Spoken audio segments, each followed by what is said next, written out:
حاصل ده. ما زلنا نبهر العالم.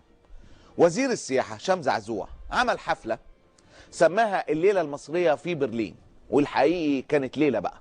لا ده انا تصدقوا برلين يا جماعة بالله عليكم بقى عشان نربط الموضوع، لسه دلوقتي جاي لي في 2010 ممكن يعني رشفة بس عشان اقدر اواصل لان انا داخل على موضوع جامد جدا.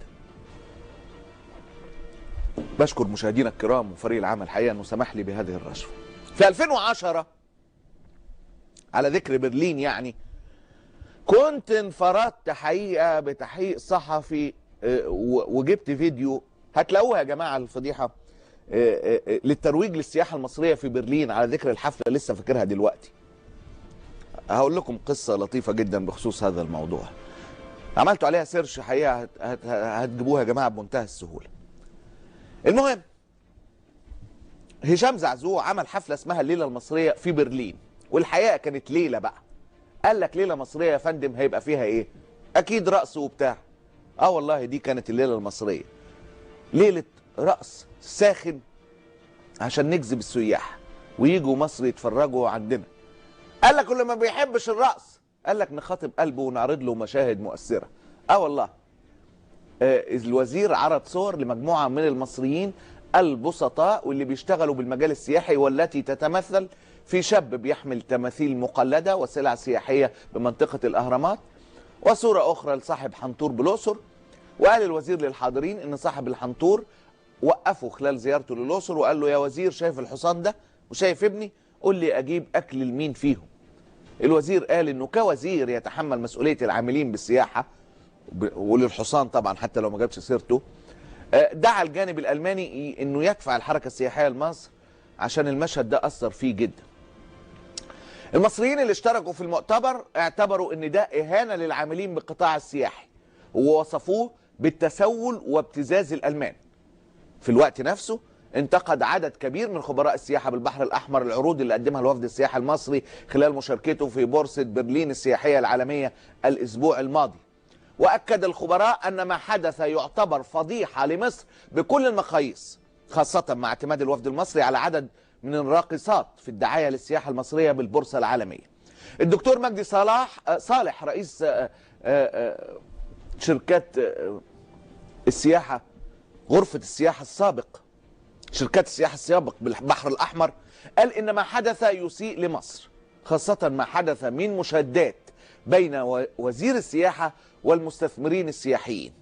وأضاف صالح أن عروض مصر التي تم تقديمها في البورصة السياحية العالمية لا ترقى للسمعة الدولية المصرية، وقال الرقصات مش هيجلبوا سياح، مشيرا إلى أن جميع المواقع الإخبارية نقلت تقديم عروض فنية لراقصات خلال البورصة السياحية. مش عارف إيه علاقة مصر والترويج للسياحة وبرلين والفضايح. زي ما بقول لحضراتكم في 2010 انفردت بفيديو ساعتها لوزير السياحة كان زهير جرانة إذا لم تخني الذاكرة. كان زهير جرانة وكان معاه السفير في برلين. عملوا برضو ليلة سياحية كده عشان للترويج للسياحة المصرية في برلين في 2010. ساعتها كان مبارك بيتعالج في هايدلبرج 2010. المهم طلع مصر بتروج للسياحة فين؟ في ملهى اسمه أداجيو، واتمنى الذاكره كمان ما تكونش خايناني. ملهى أداجيو ده اكبر ملهى للشواذ في اوروبا، اكبر ملهى للشواذ في اوروبا. مش بس كده، ملهى أداجيو ده اللي مصر اختارته للترويج للسياحه في برلين برضو. سبحان الله، مش عارف بقول ايه علاقه مصر وبرلين والخطيئه. ملهى أداجيو ده بيتعمل فيه اكبر مهرجان لافلام البورنو في العالم كل سنه. مصر اختارت هذا الملهى دونا عن الدنيا كلها، دونا عن كل اماكن السهر واماكن الترويج السياحي في برلين في المانيا وما اكثرها، واختارت هذا الملهى عشان تعمل ليله من ليالي الترويج السياحي لمصر في المانيا خصوصا وفي اوروبا عموما. ولبست بقى الاداجيو، انت عارفين بقى قلت لكم اكبر ملهى للشواذ، لبستهم فراعنه وكده. والله العظيم انا هجيب لكم الفيديو دلوقتي، ده جبته بالفيديو حقيقه بالتعاون مع صحفي للاسف يعني خطا مهني ان انا ناسي اسمه دلوقتي، بس ممكن يكون في الفيديو لما يتعرض. وكان فيديو واضح جدا اتش دي للوزير المصري، وزير السياحه المصري زهير جرانه، ومعاه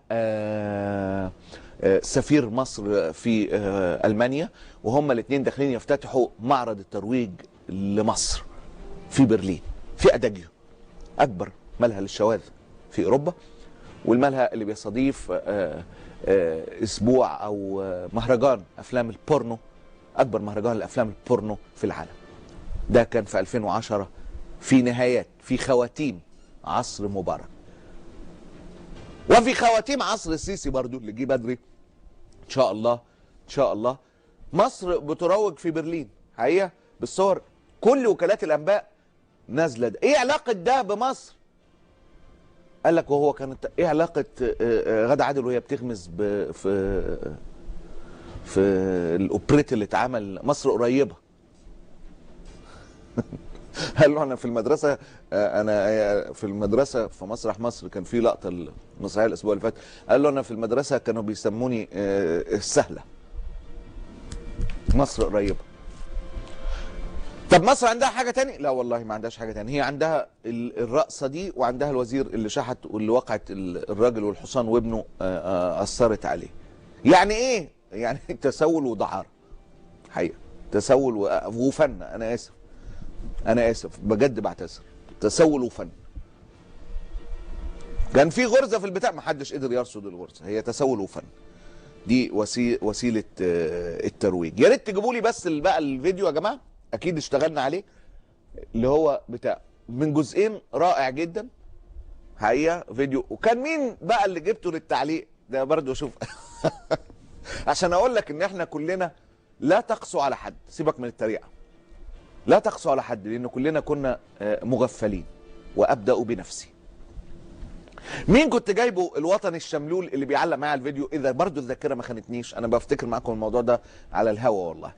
اعتقد انه مصطفى بكري، لان الواقعه دي كانت شهيره وعملت قلبان، والمصريين بعتوا ساعتها لمبارك في عيد البرج قالوا له عيب، يعني اللي بيحصل ده عيب، عيب